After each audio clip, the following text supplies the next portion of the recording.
So if you guys are familiar with Taylor guitars, you know that they make beautiful instruments in Mexico and the United States, and the US ones can have huge premium prices to them. A Taylor 414 series can cost you in the $3,000 range to get an all-solid made in USA guitar. Well, this year, they made a new series called the Studio Series.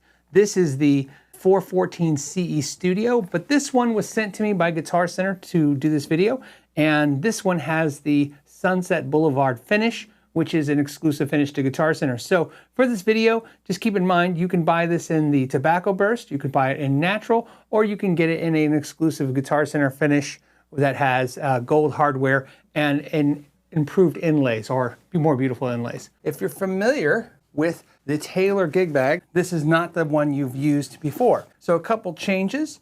First of all, is that when you open it up, it has the crushed velvet material that you see in their cases. Now this is red velvet, but it is hard. There's something in there, like a plastic exoskeleton for sure, and then hard padding. So as you can see, it's an actual, like a hard gig bag, not so much just a well padded gig bag. So this is like a ultralight case. So I just want to tell you, it's somewhere between really, really good gig bag and really ultralight case. Let's take a look what's inside. Some information. Okay, so they're using the Dario strings, and it's the preferred string of Taylor guitars. Look at that. And then, yeah, and more information. Welcome. So get a nice little packet. There's some cool pouches in here. You can put some stuff in and then put some pins. And that's it. What I don't see in here is the truss rod adjustment tool, the Allen wrench. That is problematic because you're gonna want that. I don't know why it's not in here. Keep in mind this was sent by Guitar Center maybe as a sample or something. Let's put this out of the way. With that being said, let's get into the geeky stuff. But before we get started, I just want to let you know in the description down below is a link to a PDF of this guitar that we make for every single deep dive we do in case you miss something. You have a Torrefied Sitka spruce top. So essentially, a lot of you guys are familiar with the term roasted. So to be clear, Torrefied wood has been heat treated in a controlled low oxygen environment. This process also is known as thermal curing or roasting. It removes the moisture and volatile compounds, enhancing the wood's durability and resistance to rot and insects, but more importantly, moisture. I'll put a link down below to Taylor's video that lets you see their entire process of how they do it, the before and after. It's good for protecting it somewhat from cracking. Keep in mind a guitar like this is 100% solid, handcrafted, beautiful instrument that you definitely want to kind of keep the humidity up on it. I like to keep my guitars within about 45% to 50% humidity. Where I live, it's almost impossible to do that. Then what we have is rosewood back and sides. And then again, this is solid and this is a gloss finish, as you can see. So beautiful gloss finish on the guitar, front and back. We have the pickguard, which is a tortoise style pickguard. Ebony fretboard with 20 nickel silver frets. We have a new bone nut, very important to understand, it's man-made synthetic material. Micarta bridge saddle, so again, another man-made material with an ebony bridge. We have a ebony veneer on the headstock, gold Taylor tuning keys. Let's talk about the neck. The neck is a mahogany neck, and you can see here, they have a scarf joint right here. So I'm gonna show you all the pieces. This is a piece of mahogany right here. And then this piece is another piece of the neck. And then if you look here, you can see this is another piece for the heel. So you have 1, 2, 3 pieces. And that's because if they didn't do that, it would have to be super thick, this thick, to carve it all out of one piece. So that's why it's done in multi-pieces. One thing I love about this new Studio series is this has this beautiful wood binding. Look at that. Obviously, it looks like they taped it off or something, and then they put this little binding strip right here to make it look beautiful on the sides. This is great because I like this way better than the bright white plastic binding. It just, I don't know, just doesn't really do it for me, but this is beautiful. And then same thing on the back, look at that. You know, now you can see just the edge, gorgeous, right? You can see the craftsmanship here where everything lines up, just done really, really well. And then to also point out, there's a piece of ebony here on the end cap right there. So let's see how they set it up, and we'll go through it. So the first thing we want to do is we tuned it up. I already tuned it up. Let's go ahead and look at the relief and the action. So we'll start with the relief, and right now we'll just sight it. And it looks very straight with just a little bit of relief. I know some of you like to know what that relief is, so let's go ahead and do that. So I'd say about 8/1000ths, which is nice. Like I said, ideal is a 6/1000ths. Of course, everybody has their preferences, but usually when you're setting neck relief, 6/1000ths is somewhere you want to be. This is fine. Just a little bit extra relief. We're talking about almost not noticeable. In fact, like I said, when doing the pushing down the first and last fret, checking it, I wouldn't have detected that slight difference. Looking at the action, we have the action at 2.5 millimeters off the 12th fret, 1.75 on the high E, so, and then 2 on the B, 2 on the G, 2.25 on the D, 2.25 on the A, and then 2.5 on the low E.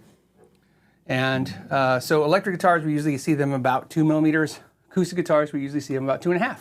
So that just makes sense. Bigger strings, and you want them to be a little more loud, more vibrant, no buzzing.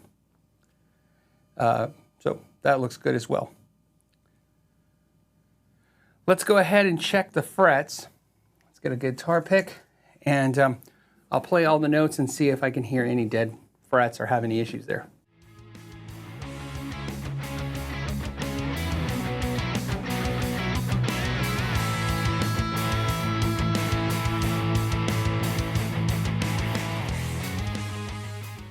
Okay, so playing all the notes, there's no dead frets or buzzing notes.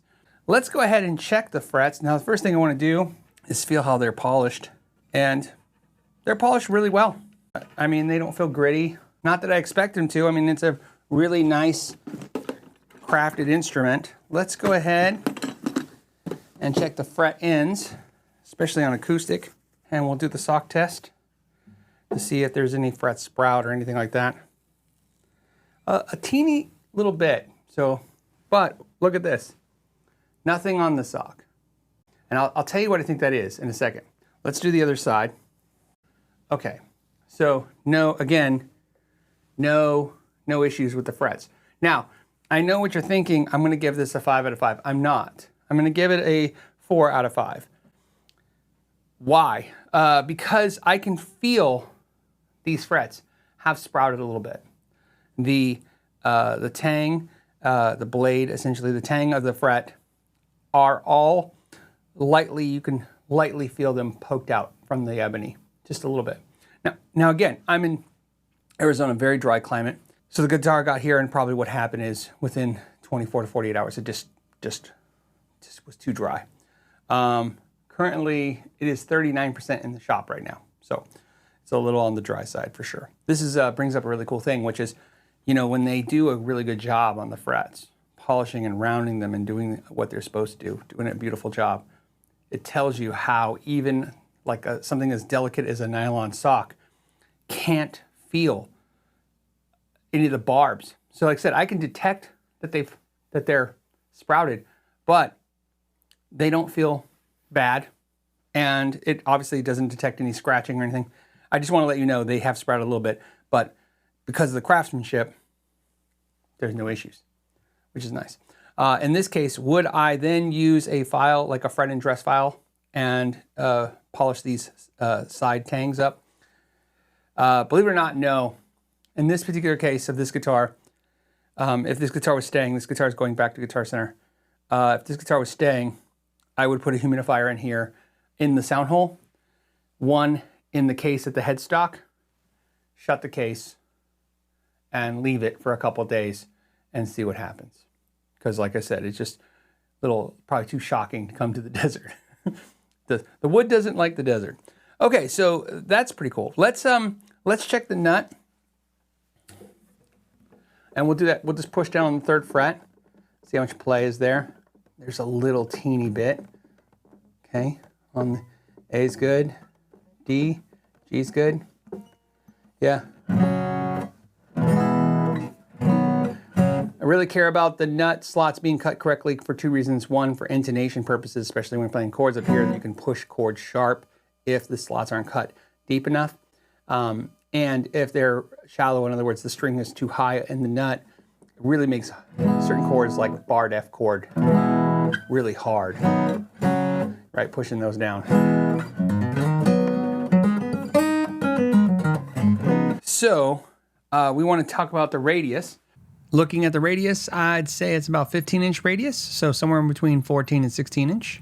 And when playing it, the fretboard edge is not rolled, but it's not sharp or harsh, just a slightly softened edge. Let's talk about this neck carve. Now, they call this the Taylor neck carve. I agree, because every Taylor I picked up has this kind of neck feel.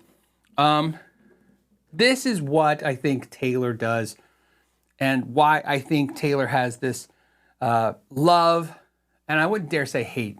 Who could hate a Taylor? What's wrong with you people? But there's a love and a not love situation with Taylors. And I really think like acoustic guitars, sure, some of it could be sound, because I mean, think of this. This guitar produces a sound just like an amplifier. So if somebody said they like a Marshall versus a Fender amplifier, you wouldn't say the Marshall amplifier is bad and the Fender amplifier is good. You would just say that's your preference. I think that's true with acoustics. If somebody prefers the Martin sound versus the Taylor sound, or vice versa, I totally understand that. But I think a lot of times the Taylors, where some people just don't like them, is the neck and the neck carve. Traditionally, acoustic players like a slightly chunkier neck, in my experience.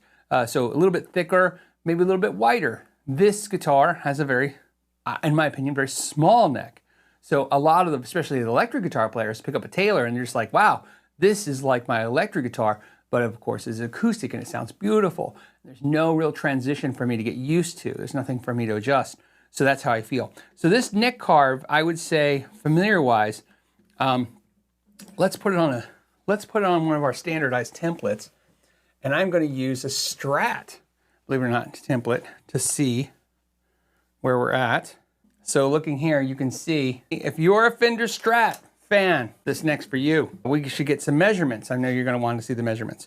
Let's go ahead, we'll get in the measurements, and then we'll look inside the guitar and we'll see how that goes. What we want to do now is get some measurements. At the nut, we are at 42.88 millimeters, or 1.688, which is 1 11/16. On the 12th fret, the neck is 52.56 millimeters, or 2.069. And we'll do the thickness at the first fret. Thickness at the first fret is 21.61 millimeters, or 0.851. And then what we'll do is we'll do the thickness at the 9th fret on this guitar, and that will come in at 22.71 millimeters, or 0.894. When looking in the guitar, it looks exactly how you expect a $2,000 plus guitar to look. No drips of glue, everything looks really nicely put together. I mean, it's clean. You can see here, if you're looking, you can see this is the acoustic pickup underneath, and they applied for a patent for that design. And again, all of the bracing, everything looks fine. Nothing sticking out as looking like subpar workmanship. Some of you guys might want to know this. So these are black plastic, not ebony, just so you know. This guitar, as it sits of doing this video, this version is $2,499, so $2,499. And the regular tobacco burst version is $2,300. And then if you want to go natural, it goes down to $2,200. Let's put the strings back on it and let's give it a play. And what we'll do is I'll play it just the acoustics, so you can hear that. And then I'll plug into my Fishman Micro Loudbox acoustic amp, and I'll just go direct out of that into the interface, so you guys could hear the, what it sounds like plugged in, and then what it sounds like just acoustic. So let's go ahead and do that.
Okay, so the final thoughts. I could tell you this. I've had my 214 CE for many years now. I've never wanted for anything. I play it all the time. I'm happy with it. And I think, I could probably go on being happy with it forever as well. But I would be remiss if I didn't say I thought this was a much nicer guitar. It sounds bigger, it sounds fuller. So it's a beautiful instrument. I would say that if you're thinking about getting a USA-made Taylor, this is definitely something to consider if you're not looking at, the really expensive Taylors. I think they did a really good job. Something to point out is that if you go and look in the description down below, you'll see they even make a baby Taylor version of this that will be made in Mexico, and they make another version of this. So there's a couple other versions that Guitar Center has. So check those out. I want to thank Guitar Center because they, like I said, they loaned this guitar so we could do this video. That helps the channel immensely, not having to shell out $2,500 for a guitar just to make a video. As always, I want to thank you guys so much for your time. Till the next time, know your gear.